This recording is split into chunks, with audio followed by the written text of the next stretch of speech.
बात कर ही रहे थे कि तभी मास्टर रॉन के पास आ जाती हैं। उनका सम्मान करते हुए रॉन खुद को इंट्रोड्यूस करता है, पर मास्टर ने उससे कुछ ऐसा कहा जिसे सुनकर उसे जोर का झटका लगा। मास्टर कहती हैं कि रॉन ने स्वॉर्ड फैमिली की एनर्जी इनहेरिट की है। उसने 20 साल पहले ही 9th सर्कल स्टेज को अचीव कर लिया था, जिससे स्वॉर्ड फैमिली में उसकी काफी हायर पोजीशन रही होगी। मास्टर को समझ नहीं आ रहा था कि रॉन जो बड़े आराम से 10 सर्कल मैजिशियन बन सकता है, यहाँ तक कि सोल एनर्जी को भी कंट्रोल कर सकता है, वो एक नॉर्मल सर्वेंट की जिंदगी जीकर जैक को प्रोटेक्ट क्यों कर रहा है। रॉन ने पिछले 19 सालों से मैना यूज नहीं किया है, जब से वो मार्की हाउस में आया था। लास्ट बार उसने मैना यूज अपनी प्रेजेंस को छुपाने के लिए किया था, जब वो जैक को फॉलो कर रहा था। मास्टर को पता चलता है कि इतना काबिल और पावरफुल होने पर भी रॉन अपने लिए कुछ भी नहीं करना चाहता और बस जैक का सर्वेंट बन उससे प्रोटेक्ट करना चाहता है। मास्टर को अभी तक शक था कि जैक इतना टैलेंटेड कैसे है, पर रॉन से बात कर वो सब समझ जाती हैं। जब स्वॉर्ड फैमिली का एक हाई क्लास वॉरियर जैक को प्रोटेक्ट करने के लिए अपनी जान दांव पर लगा रहा है, तो इसका मतलब जैक बहुत खास है।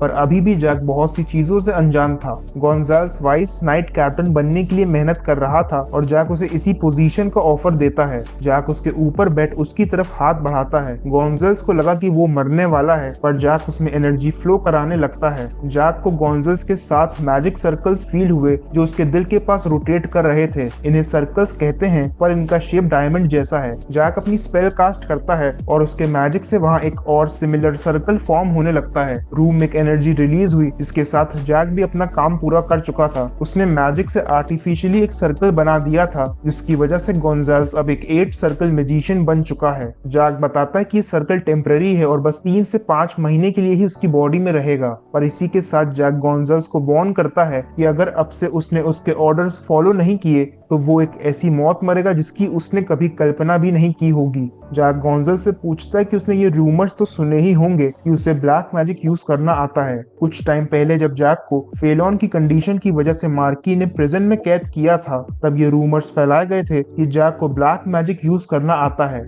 जैक कहता है कि सभी रूमर्स सच हैं। गोंजाल्स भी ये समझ चुका था क्योंकि artificial magic circle black magic से ही बनाया जा सकता है। गोंजाल्स को अब जैक से डर लगने लगा था और वो चुपचाप उसके ऑर्डर्स सुनने के लिए बैठ जाता है। जैक उसे 2 काम सौंपता है। सबसे पहले उसे मार्की हाउस वापस जाकर ये रिपोर्ट करना है कि स्कॉट्स की डेथ के बारे में जैक कुछ भी नहीं जानता। उसके बाद अगले 3 महीनों में उसे कम से कम 40 ऐसे गार्ड्स और हाई ऑफिशियल्स को मारना होगा जो मार्शनेस की साइड हैं। दूसरा ऑर्डर सुनकर गोंजाल्स के होश उड़ जाते हैं, पर जैक कहता है कि उसका 8 सर्कल केवल दिखावे के लिए नहीं है। गोंजाल्स अब पहले से ज्यादा पावरफुल है, तो उसके लिए गार्ड्स को मारना बेहद आसान होगा। जैक गोंजाल्स को वार्न भी करता है कि जब तक वो उसके ऑर्डर्स फॉलो करेगा, तब तक उसे फ्यूचर में और भी बेनिफिट्स मिलते रहेंगे। वो उसे अब से रॉन का सर्वेंट घोषित करता है और रॉन के सारे ऑर्डर्स बिना कोई सवाल पूछे फॉलो करने को कहता है। इसके बाद जैक तैयार होकर डिनर करने के लिए रॉन के साथ निकलता है कि तभी चार्लेट उसकी तरफ भागते हुए आती है और गले लगकर रोने लगती है। जैक और ड्रैगन की फाइट के बाद वो बहुत डर गई थी और इसीलिए जैक उससे बात करने उसे बाहर ले जाता है। चार्लेट अपनी मॉम की डेथ से दुखी है, पर जैक बताता है कि कम उम्र में उसने भी अपनी मॉम को खो दिया था। इसके बाद रॉन और मास्टर ने ही उसे संभाला। जैक ने मैजिक से हाथ काटा और अपना खून चार्लेट को पिला दिया। जैक उसे उसका सबऑर्डिनेट बन उसके साथ चलने को कहता है और खून पीकर चार्लेट के भी वेम्पायर इंस्टिंक्ट्स जाग जाते हैं। प्रॉपर ह्यूमन ब्लड पीने से उसकी बॉडी रिकवर होने लगी, क्योंकि वेम्पायर्स की यही खासियत होती है। चार्लेट जैक के साथ चलने को तैयार है और इसी तरह जैक को अपना पहला साथी मिल जाता है। डिनर करते वक्त रॉन ये जानकर आश्चर्यचकित है कि जैक ने ही उस ड्रैगन को मारा था। ड्रैगन 10 साल के होने पर ही